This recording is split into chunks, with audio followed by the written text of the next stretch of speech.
Good afternoon.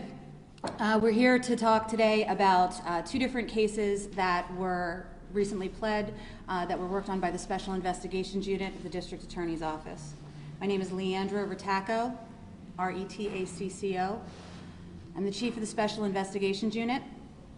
Behind me are Joshua Barnett from the Special Investigations Unit, Karima Yelverton from the Special Investigations Unit, Clark Beljean from the Special Investigations Unit, and one of our great partners, Leesa Anthony from Women Organized Against Rape. We're going to start with talking about the case which was just in court this morning, and that's Commonwealth v. Arman Garcia. I'm going to ask ADA Beljean to address.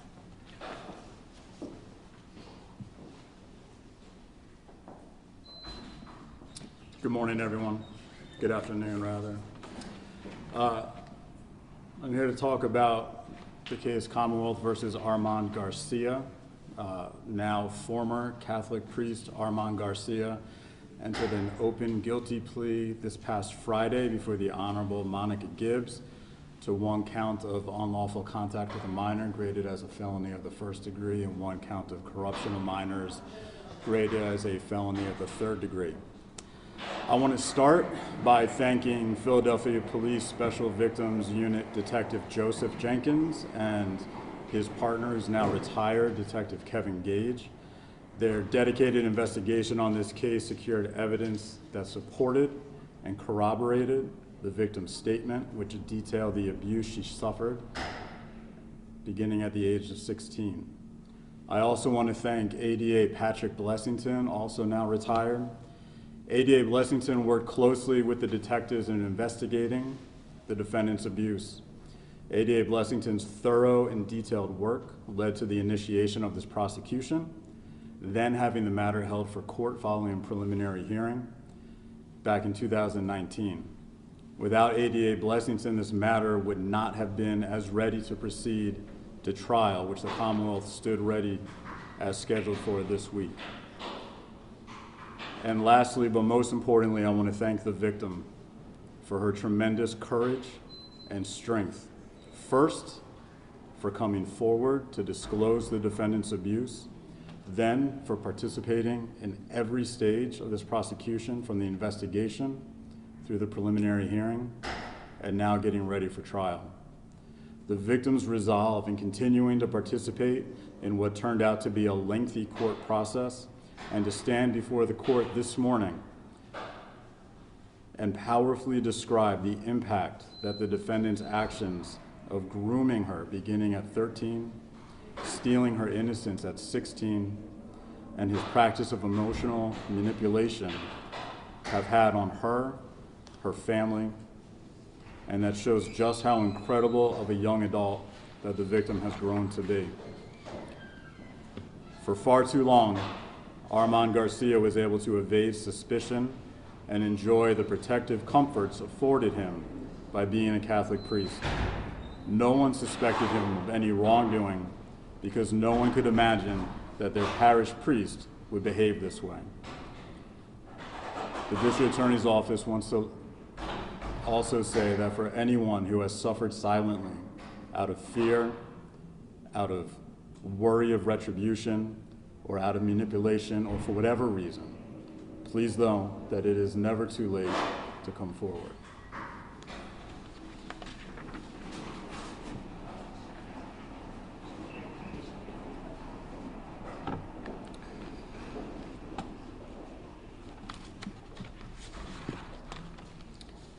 Good afternoon. Once again, ADA Leandra Retacco, and I'm here to discuss the case of Commonwealth v. Patrick Heron. Mr. Heron pled guilty on Friday to the following crimes: stalking, unlawful contact as to one child, unlawful contact as to a second child, forgery, child pornography, possession and taking of prepubescent pictures, child pornography, possession of unidentified children, involuntary deviant sexual intercourse, official oppression, kidnapping of a minor, and indecent assault. The behavior to which Mr. Heron pled guilty for a total of 15 to 40 years as an aggregate sentence began, that the Commonwealth can document, in 2005, right up until his arrest in March 31st of 2022. He did leave the department in 2019. This information first came to the district attorney's attention because there was a very brave adult who came forward and complained of behavior that Patrick Heron was engaging in with children at the Austin Meehan Middle School.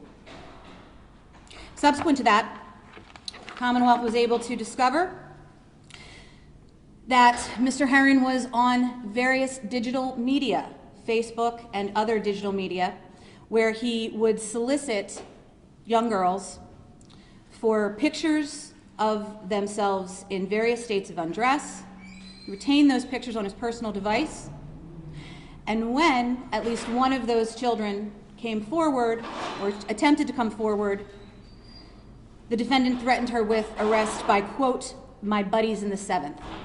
This was after he was no longer a police officer. In order to keep that contact with children from being public, defendant then forged a court order and a mental health evaluation, which he then published on Facebook as to another one of the adults trying to call out for help for this person. After significant investigation, our lead district attorney detective, Sergeant Detective Jerry Rocks, discovered not only the child pornography images, which Mr. Heron pled guilty to, but also discovered videos that Mr. Heron had been taking while he was on duty from at least 2016 into early 2017, where he would, while in uniform, in his police car, take trafficked women and children into the back of his police car, in at least one occasion, actually allowing one of the women to shoot an intravenous drug in the back of his car, remove it from her arm, and then sexually assault her. That was consistent with the pattern which he videotaped of himself doing that in at least 16 other occasions that we were able to identify. We have come forward before asking for victims of Mr. Heron to reach out to authorities. Several did, and for them we are very grateful. Based on the overwhelming amount of evidence that the district attorney's office was able to gather, Mr. Heron finally pled guilty on Friday in front of the Honorable Giovanni Campbell, who accepted the plea reluctantly in order to make sure that we can save the additional trauma for the victims that he has already traumatized. I would note that Mr. Heron was still in custody at that point, has been in custody since 2022 when his bail was revoked, when he was recorded on his prison tapes threatening to kill one of the witnesses so this case could just go away. We believe there are more victims. We know there are more victims. Many of the trafficked women in the videos that we've actually recovered remain unidentified. I would say that anyone who has been victimized in any manner, but certainly by this particular criminal defendant, should not hesitate to reach out for services. And I'm going to ask my colleague to come and speak about what those services are through Women Organized Against Rape. I have also been in contact with several high-ranking members of PPD, and they are going to conduct a review internally to determine how something like this could happen and what steps should be taken moving forward, given the breadth and seriousness and flagrantness of this conduct.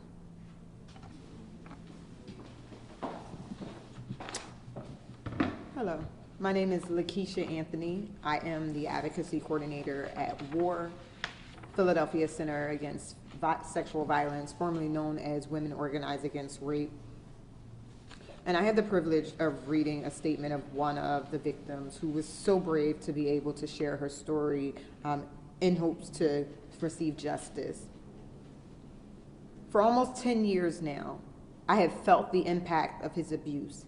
His actions will haunt me forever, and I truly will have them follow me to my grave. Christian doctrine tells us that we're supposed to forgive others for their transgressions against us. But I cannot forgive this man.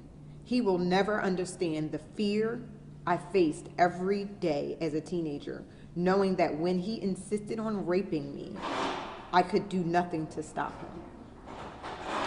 The sentiments of this victim is the sentiments of many victims in the city of Philadelphia.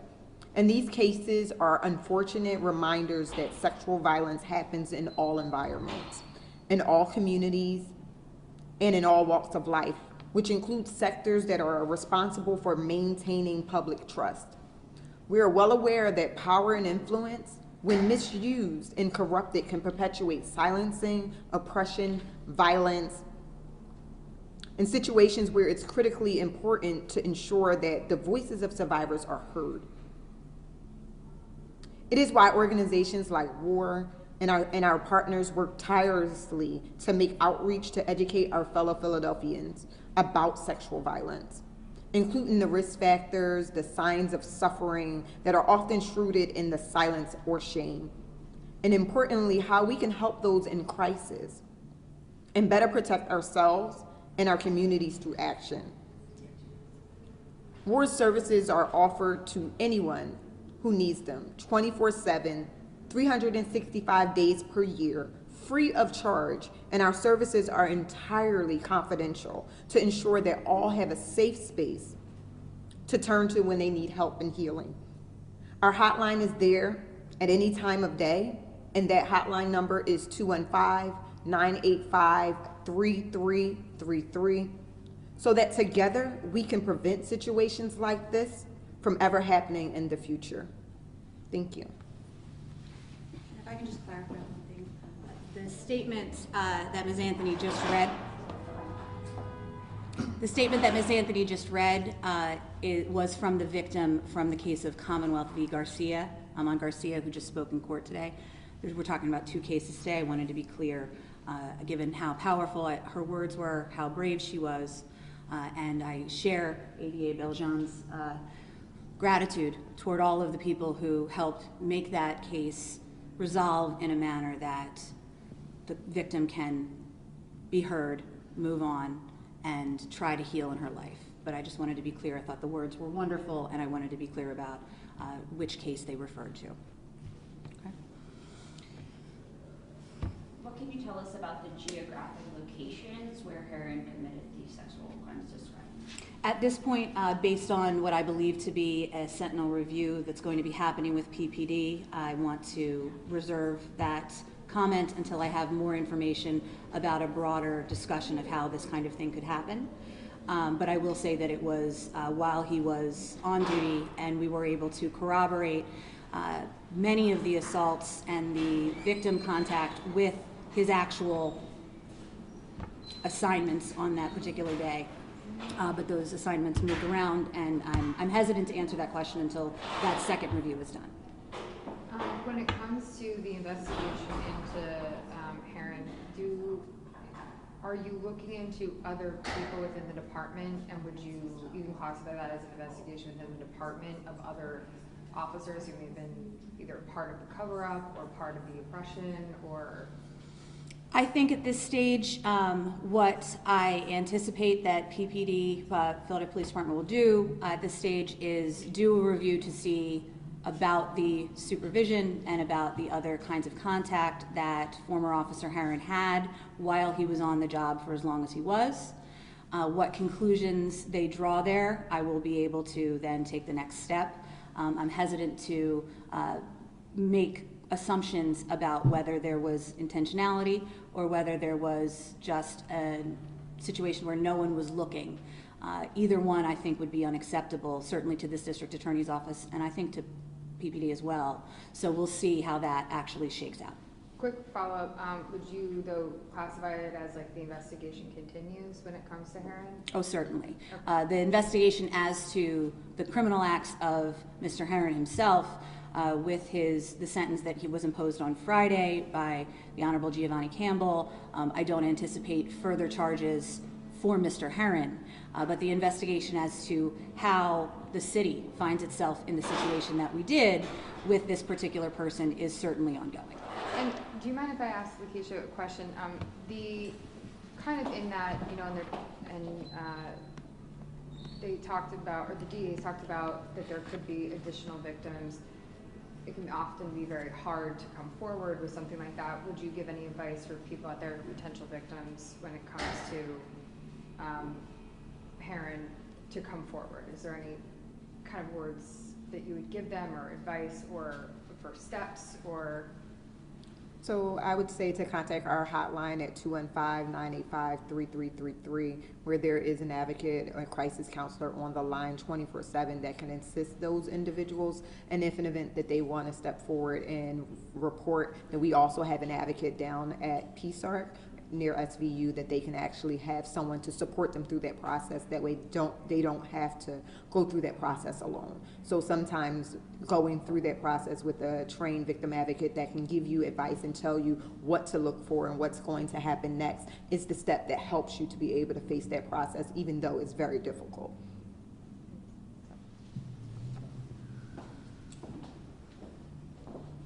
Before I come back. Mine was on just Michael Henry, but really you guys aren't handling that. Yes, sir. As 88 Taco, do you know where District Attorney Larry Krasner is today? I believe he is doing the business of the district attorney. Do you know, he was photographed in Texas at a law school. Is he out recruiting new prosecutors?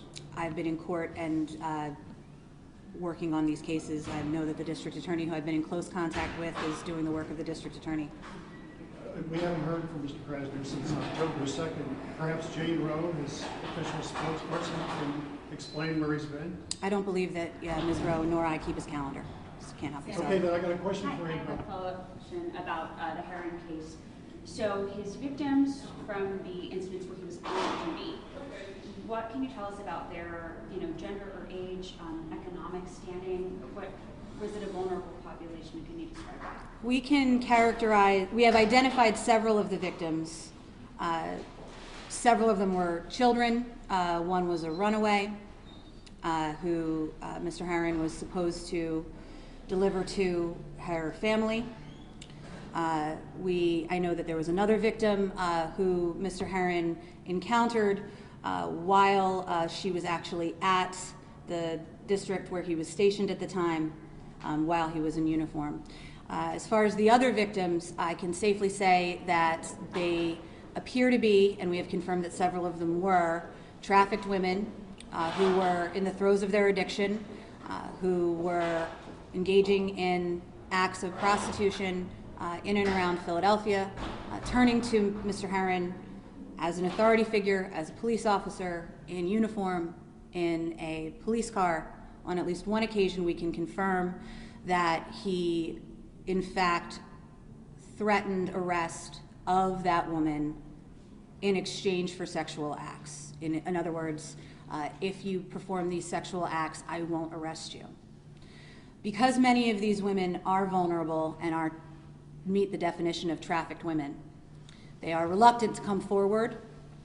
They are well-chosen vulnerable victims. And as a result, I am trying to limit myself to the specific facts that we have on digital evidence, in video, in Facebook messages, in text messages, and then also in the statements for the brave women who were able to come forward. So the short answer is I don't have any specifics about age because I think the age ranged based on, well, I won't opine what it was based on, but the age was a large range of age of women who we were able to identify. But I wouldn't limit, based on the pattern of behavior that I've seen, on what, again, we were just able to recover via video and for the people who were brave enough and able to come forward. I wouldn't want to opine on that specifically. I got a question for you about the Dial case. You're the chief of the SIU. Yes, sir. Okay. How was it that why did you send 2 career public defenders into that courtroom to take out a couple of very experienced criminal lawyers? Didn't you have anybody who was an experienced prosecutor to try that case? The Dial matter will be heard on Wednesday. Today's the 21st, 23rd. Thank you.